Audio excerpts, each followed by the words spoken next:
أعوذ بالله من الشيطان الرجيم. بسم الله الرحمن الرحيم. Bismillahirrahmanirrahim. Assalamualaikum warahmatullahi wabarakatuh. Alhamdulillah. Assalatu ala rasulillah. La hawla wa la quwata illa billah. Amma ba'dah.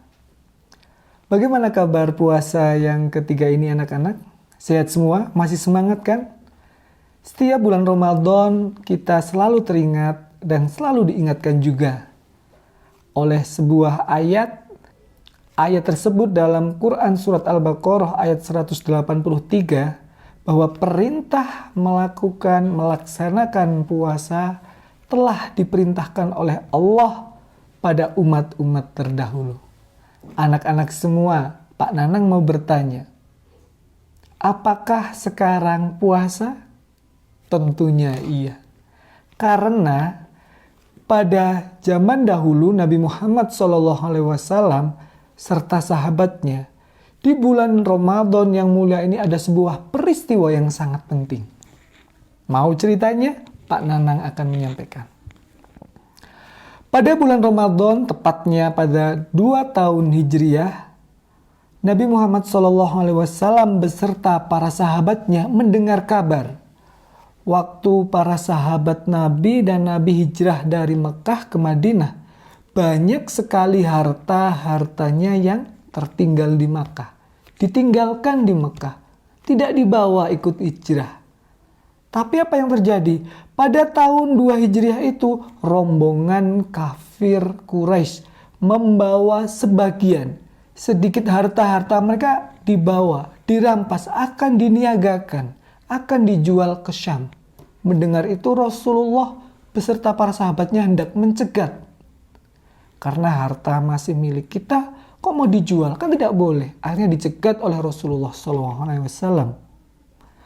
Pada peristiwa itu terdengar juga oleh pemimpin Quraisy, salah satunya Abu Sufyan.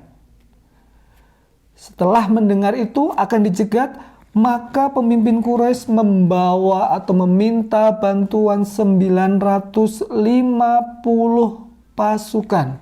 Di mana kafilah yang pertama udah 50. Jumlahnya kurang lebih 1000 pasukan yang akan mengawalnya. Kalau kita tahu anak-anak semua, berapa jumlah Rasulullah beserta para sahabatnya? Ada sejarah yang menyebutkan 313. Perbandingan sangat jauh.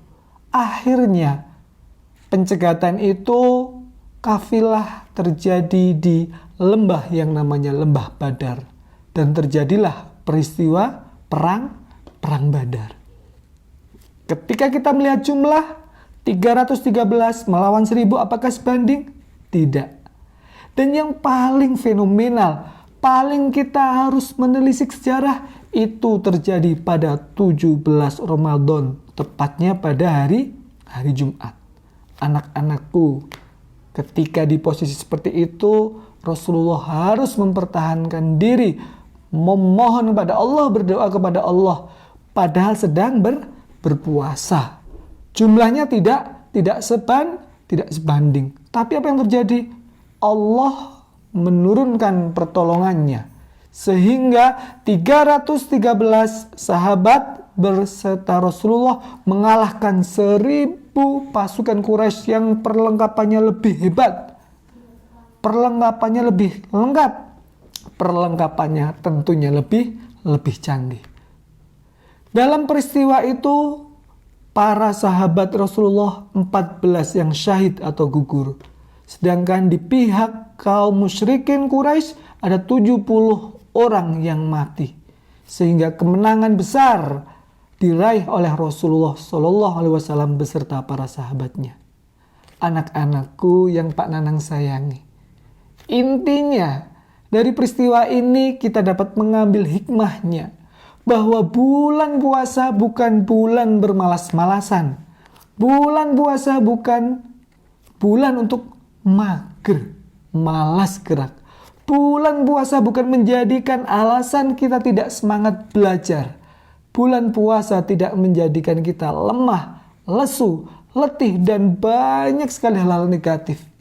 Tapi bulan puasa kita belajar dari sirah nabawiyah, belajar dari Nabi Muhammad adalah bulan yang penuh semangat. Bulan yang penuh doa, bulan yang penuh pantang mundur. Kita sebagai pelajar, pantang mundurnya selalu belajar. Karena di bulan ini kita bukan berperang, tapi kita berperang melawan nafsu kita, melawan diri kita, melawan rasa malas kita. Karena di bulan ini kita akan mempersiapkan yang namanya penilaian tengah semester, asesmen tengah semester, sehingga untuk itu tetap semangat belajar. Anak-anakku yang Pak Nanang sayangi, Pak Nanang cintai, di bulan puasa ini banyaklah berdoa, banyaklah bermunajat, sehingga Allah akan memudahkan, membukakan pikiran kita untuk menjalani puasa ini dengan baik. Kemudian belajarnya jadi optimal dan mengerjakan soal dengan tuntas.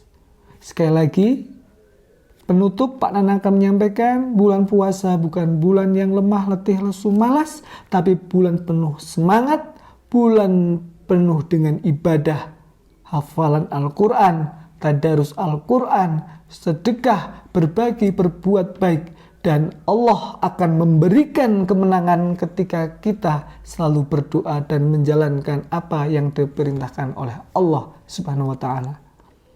Kiranya cukup sekian, semoga kita semua dapat mengambil hikmah di bulan Ramadan ini dari peristiwa-peristiwa besar yang ada di bulan Ramadan. Yang salah satunya Pak Nanang sebutkan adalah Perang Badar. Ada peristiwa yang lain, ada Fathul Makkah, ada turunnya Al-Quran, nuzulul Quran, yang di dalamnya kita belajar bersama-sama meraih di penghujung Ramadan, kita awal Ramadan ini start, akan ada sebuah kado istimewa dari Allah, yaitu Lailatul Qadar. Bagaimana mencarinya? Kita mulai dari sini. Terima kasih. Billahi taufiq wal hidayah. Wassalamualaikum warahmatullahi wabarakatuh.